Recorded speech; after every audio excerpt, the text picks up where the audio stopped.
Optimism, the belief that everything will work out well. Irrational, bordering on insane.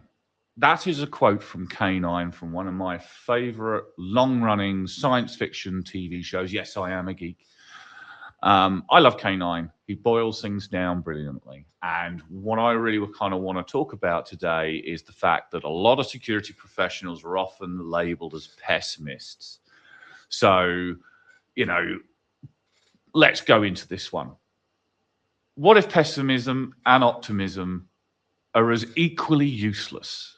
Okay, there's all types of people out there in the world. Some are optimists, some are pessimists. You've met all these different types of people.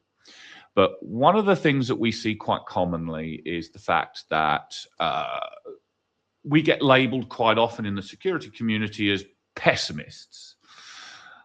Why is that? Well, I think a lot of the reasons is because security people are there to really kind of think about some of the worst things that can happen to a business, some assets, an organization, whatever it may well be. And that does come across maybe to outsiders as the security functional security people being negative, and that security says no, and that security slows things down.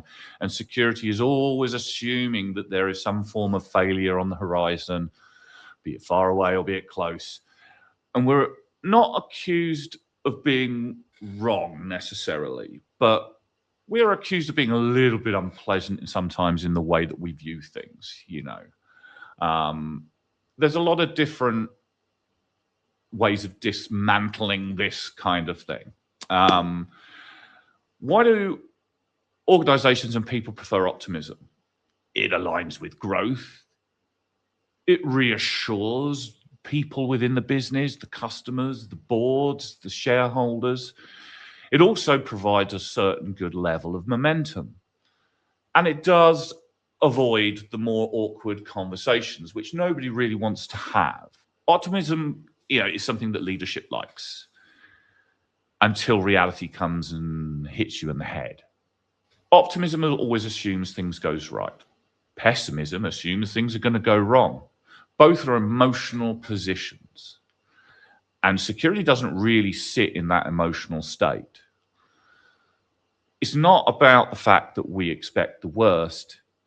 It's about making sure that we're prepared that when things do happen, we're able to quickly react and deal with the situation in the most efficient and effective measure possible. Realism, in the grand scheme of things, understands that systems fail. Human beings, they error out. Controls sometimes decay, or they're not followed at all. And that probability beats a certainty, or the negative opposite. Hope in general, and let me frame this right, is not a control. If you're kind of operating based off of just hope alone, sometimes it will win out, sometimes it won't win out. But what we like to look at as security people is what is the worst case scenario, what's the most likely scenario, and try to cater for facilitating issues that crop up that may affect the wider business. So why does that realism kind of get mislabeled as negativity? Let's go into that.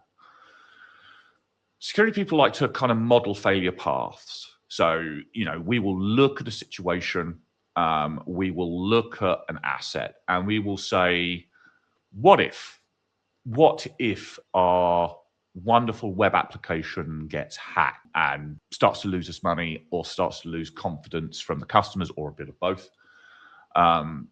We also like to think like the bad guys. We have to, in order to be able to assess a risk, in order to be able to understand what can happen to an organization, we do have to think like the malicious actors. And let's face it, stepping into the mindset of somebody of that nature, it is a bit of a talent. It's not something that everyone can do. But the language of security speaks in likelihoods. We don't promise anything. There is no way to promise that you're not going to get attacked. There's no way to promise that everything's going to be okay. But what you can bet your bottom dollar of, we're going to be prepared in the event something that happens to it. It's not about us being pessimistic. It's our duty of care as InfoSec professionals and the services that we provide. If you kind of reject the fact that realism is a real life consistency that we need to look at, and the mindset that we need to adopt when we do security, when you kind of dismiss that realism and you think that it's pessimism, you're kind of not really aligning yourself maybe and deferring off risk. Warnings of, ways to deal with situations can be softened. People think that breaches will never happen to them until it does. And I'm not saying it always happens. It doesn't, but sometimes it's always better to be prepared to deal with a situation than to just blindly hope that something is going to go fantastically well and you're never going to have a problem. I don't think there's anything in the history of time that has been consistently positive throughout the whole of time itself. There's always things that happen. Earthquakes happen. People fall out. People pass away. Organizations go through good times. They go through bad times. When you're looking at unforeseen incidents, you need to be able to react, as I said before. That's what we're trained to do. Security people foresee what could feasibly happen, and they communicate that to the wider community. And that's where it sometimes gets a little bit tough, because communicating what we perceive as something that we need to address as part of that development process sometimes can get looked at as like, well, you're just holding things up, you're stopping things from working. It's like, no, we're not. We're just looking realistically at what has happened before, what we think with the professionals in that nature, in that particular area. And what we want to do is we want to prevent something from occurring, ideally, or be able to address it if it does. That's being prepared. When you deal with InfoSec professionals who have that realism mindset, there are a few out there that don't. A lot of us learn it maybe through a few false starts at the beginning. You'll tend to find that with a good risk management, with good realism being brought in from a security professional, you do get fewer surprises. And when you do, you've got better decision-making processes to be able to deal with them, because you've already got intelligence and information as to what you're going to feasibly do about it. It provides so much easier response times that are so much quicker and handled in so much better ways that it makes that organizational resilience stronger. And that's really what this is about, resilience. I've been discussing this with a number of different individuals in this space for a long time, and we have seen a lot of migration from it being called like information security and cybersecurity over to a more kind of wording around resilience. And that's really what realism is there to address. When security raises concerns, we're not being obstructive. Hopefully not all of us. There are maybe one or two outlying cases, but what we're trying to do is explore a potential future that you just don't want to experience. Ignoring some of those warnings and passing them off as pessimism doesn't make risk disappear. This is why you need a solid dose of realism, and why that mindset is ingrained into a lot of really good information security professionals, many of which you've seen on our podcasts and that we've interviewed and what have you. You'll see a trend. The simple and unfortunate truth is reality doesn't negotiate. It really doesn't. It happens. So you've got to handle it. Which brings me to another quote from, again, one of my favorite science fiction heroes and one of my personal heroes when I was growing up, from The Doctor. Fantastic character. One episode really resonated with me when he quoted, "Hope is irrelevant.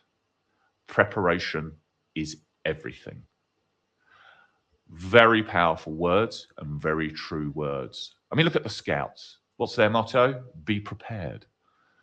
When you look at military and how they operate, they're prepared, they drill, they look at what is possible, what is likely, and then they will drill appropriately or make plans appropriately. It's just the same thing. They're all being very realistic about what the situation is. You know, we all love optimism, but sometimes you've got to step into that realistic bracket to be able to understand what your position is. Hope has its place. There's a age-old survivalist thing. I'm like survival. I'm a big survival fan.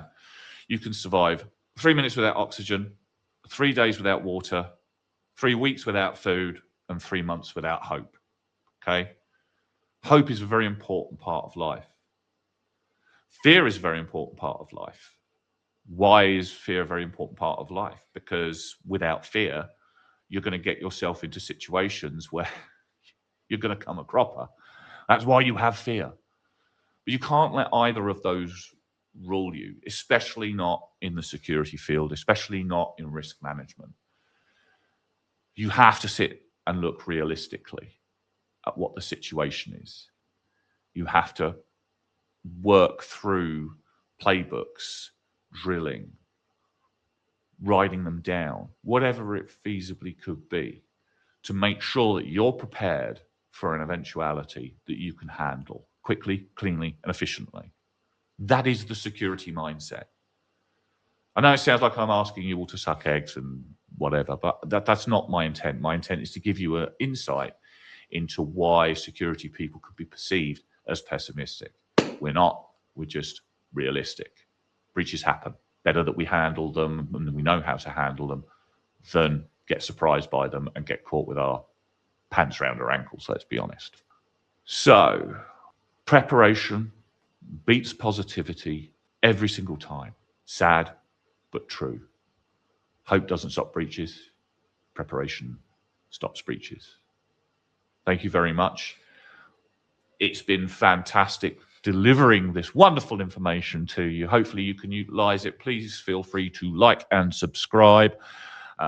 Also click the notification bell so you can see when new stuff comes up. This will be uploaded every Friday, these Razorwire Raw episodes, to YouTube as well, for you to be able to view on there or view on this platform, LinkedIn first and YouTube second. So thank you ever so much for watching. If you've got anything that you want me to talk about or you want me to explain, DM me. I've had fantastic responses so far from these videos, especially on LinkedIn. And they're starting to gain a little bit more traction now on YouTube with the algorithm being what it is. So, you know, thank you very much.